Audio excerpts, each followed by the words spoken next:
শুরু করছি আজকের বাছাই করা কিছু খবর। শুরুতেই হেডলাইন। স্ত্রীকে দিয়ে বাংলাদেশিদের সঙ্গে যৌন সম্পর্ক করাতো স্বামী, লঘু ধারায় মামলা দিতে পুলিশের ভূমিকায় ক্ষুব্ধ আদালত। আমার 2 ছেলে মেয়েকে সুস্থভাবে বড় হতে দিন, শিশু দিবসে বিশেষ আর্জি কাঞ্চনের।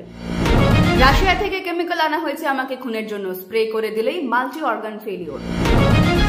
আর কবে জাগবেন? পণ্ডিত অজয় চক্রবর্তীর ভাইয়ের গ্রেফতারি নিয়ে অরিজিৎ শ্রেয়ার প্রশ্ন কুণালের।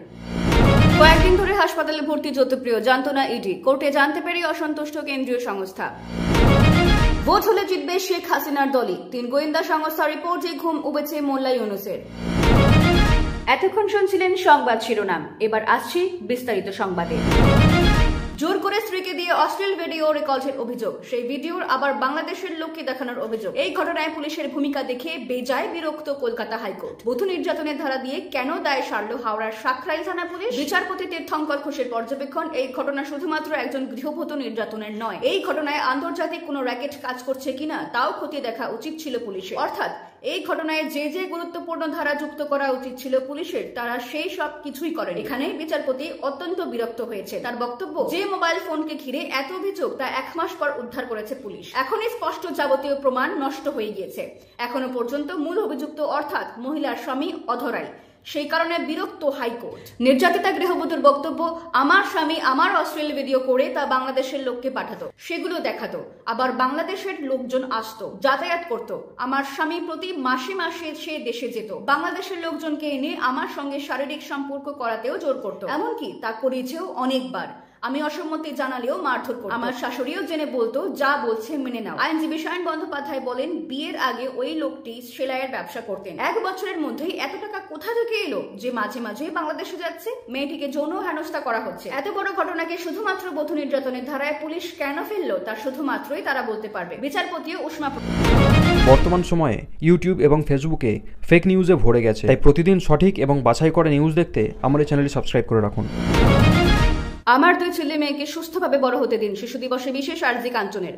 নভেম্বর মাসের প্রথমে মেয়ে হয়েছে কাঞ্চন মল্লিকের, মা হয়েছে অভিনেত্রী শ্রীময়ী চট্টরাজ। অভিনেত্রীর কাছে প্রথমবার মাতৃত্বের স্বাদ হলেও কাঞ্চন প্রথমবার পিতৃত্বের স্বাদ পেয়েছিলেন বেশ কয়েক বছর আগে। প্রাক্তন স্ত্রী অভিনেত্রী পিঙ্কি বন্দ্যোপাধ্যায় এবং তার একটি ছেলেও আছে, তার নাম ওশ। 7ম শ্রেণীর ছাত্র সে, মায়ের কাছেই বড় হচ্ছে। প্রায় সকলেই জানেন বাবা কাঞ্চনের সঙ্গে ছেলের কোনো যোগাযোগ নেই। দীপাবলির পরে কৃষ্ণবীর জন্ম দেন শ্রীময়ী। মেয়ে হয় যেমন শুভেচ্ছা বার্তায় বিধায়ককে ভরিয়ে দিয়েছিলেন অনেকে, তেমনই আবার কাঞ্চনের আগের পক্ষের ছেলে এবং মেয়েকে কৃষ্ণবীকে নিয়ে আলোচনা চলছে। একের পর এক নেতিবাচক ধেয়ে এসেছে অভিনেতার দিকে। এতদিন চুপ ছিলেন অভিনেতা, কিন্তু আর নীরব থাকলেন না কাঞ্চন। শিশু দিবসের দিন সাফ কথা জানিয়ে দিলেন তিনি বলেন, একজন সদ্যজাত শিশু আর একজনের শৈশব এখনো শেষ হয়নি। ও এবং কৃষ্ণীর শৈশব যেন সুন্দর থাকে। আমায় নিয়ে কাটাচাড়া করছেন করুন, ছোট্ট ছোট্ট 2টো শিশুকে কেন টানছেন এসবের মধ্যে? ওদের শিশুদের মতো বড় হতে দিন। সুস্থ পরিবেশে বড় হওয়া জরুরি। শুধু আমার শিশু বলে বলছি না, সবার শিশুদের জন্যই বলছি।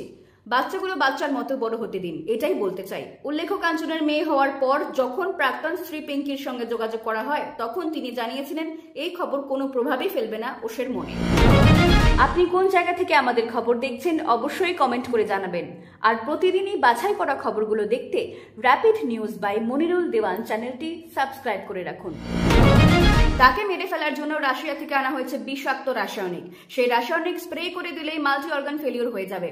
টার্গেটে রয়েছেন তিনি, শুভেন্দু অধিকারী সহ 4 জন। এমনই চাঞ্চল্যকর অভিযোগ করলেন অর্জুন সিং। বাবা সিদ্দিকীকে গুলি করার পর হাসপাতাল পর্যন্ত কেন গিয়েছিলেন শুটার শিব? জেরায় ফার্স্ট চাঞ্চল্যকর তথ্য। কিভাবে ব্যবহার করা হবে সেই রাসায়নিক? অর্জুন সিং এর দাবি, সিআইডি জেরার সময় সেই রাসায়নিক চেয়ার টেবিলে স্প্রে করে দেওয়া হবে। আগামী 3 থেকে 4 মাসের মধ্যে যদি কিছু হয়ে যায় তাহলে তার জন্য সিআইডি দায়ী থাকবে। বহুদিন ধরে এমন পরিকল্পনা করা হচ্ছে, তাই 4 বছরের পুরনো কেসে রাখা হয়েছে। 2020 সালের ভাটপাড়া পুরসভা 4 কোটি টাকা দুর্নীতির এক মামলায় আজ ভবানী ভবনে সিআইডির কাছে হাজিরা দিয়ে যান অর্জুন সিং। যাওয়ার আগে তিনি সংবাদ মাধ্যমের সামনে বলেন, শুভেন্দু অধিকারী, আমি ও আরো 4 জনকে মেরে ফেলার জন্য একটি পরিকল্পনা করা হয়েছে। 4 বছর পর ফের আমি দোষী হয়ে গেলাম, এটা হতে পারে না। এমন সব কেমিক্যাল রয়েছে যে আপনার পাশে যদি স্প্রে করে দেওয়া হয় তাহলে আপনি 2 থেকে 3 মাসের মধ্যে মারা যাবেন। আপনার মাল্টি অর্গান ফেলিওর হয়ে যায়। বিশ্বস্ত সূত্রে খবর পেয়েছি, আমাকে, শুভেন্দু অধিকারী সহ আরো 4 জনকে খুনের চক্রান্ত এই সরকার করছে। অর্জুন সিং আরো বলেন, এই রাসায়নিকটা একরকম বিষ। আপনার শরীরে যদি ওই রাসায়নিক ছুঁয়ে যায় তাহলে 3 মাস পরে আপনার মাল্টি অর্গান ফেলিওর হবে। এরকম একটা প্ল্যান চলছে যাতে 2026-এর ভোটে এবার এরা জিততে পারে। আর যদি আপনাকে কেউ মেরে দেয় তাহলে তা খবর হয়। আর যদি আপনার মাল্টি অর্গান ফেলিওর হয় তাহলে তো হইচই হয় না। গত 4 বছর কোনো হেলদোল ছিল না। 4 বছর পরে 4 কোটি টাকা দুর্নীতির মামলায় ডাকা হয়েছে। 200, 500, 1000 কোটি টাকা দুর্নীতি বললে আমার মান সম্মান থাকতো। যে অর্জুন সিং অ্যাসোসিয়েটস মাসে 10 কোটি টাকার লেবার পেমেন্ট দেয়, তাকে 4 কোটি টাকা দুর্নীতির জন্য ডাকা হচ্ছে।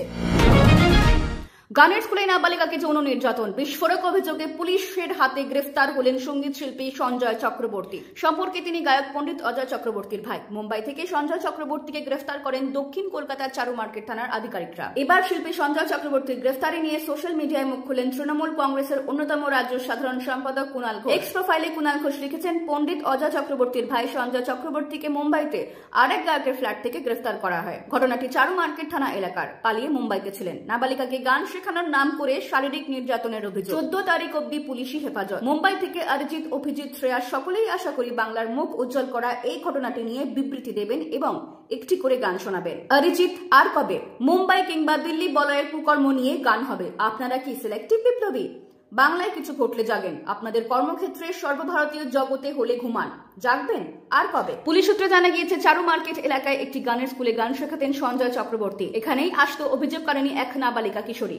পুজোর আগে ওই নাবালিকার অভিভাবকরা চারু মার্কেট থানায় অভিযোগ জানান যে সঙ্গীত শেখানোর নাম করে সঙ্গীত শিক্ষা প্রতিষ্ঠানের মধ্যেই ওই নাবালিকার যৌন হেনস্থা করেন সঞ্জয় চক্রবর্তী। পুলিশের সূত্র জানিয়েছে, অভিযোগ দায়ের হওয়ার পরই সঞ্জয় মুম্বাইয়ে চলে যান। সেখানে তার পরিচিত কয়েকজন গায়ক গায়িকার বাড়িতেই থাকতে শুরু করেন। মুম্বাইয়ে থাকাকালীন তিনি হাইকোর্টে আগাম জামিনের আবেদন জানান, কিন্তু ওই আবেদন খারিজ করেন আদালত। যদিও অভিযুক্ত ওই শিল্পী কলকাতায় আসছিলেন না। পুলিশের একটি সূত্র জানিয়েছে, সেই কারণেই চারু মার্কেট থানার একটি টিম মুম্বাইয়ে হানা দেয়। তার পরিচিত এক সঙ্গীত শিল্পীর বাড়ির কাছ থেকে সঞ্জয় চক্রবর্তীকে গ্রেফতার করা হয়েছে।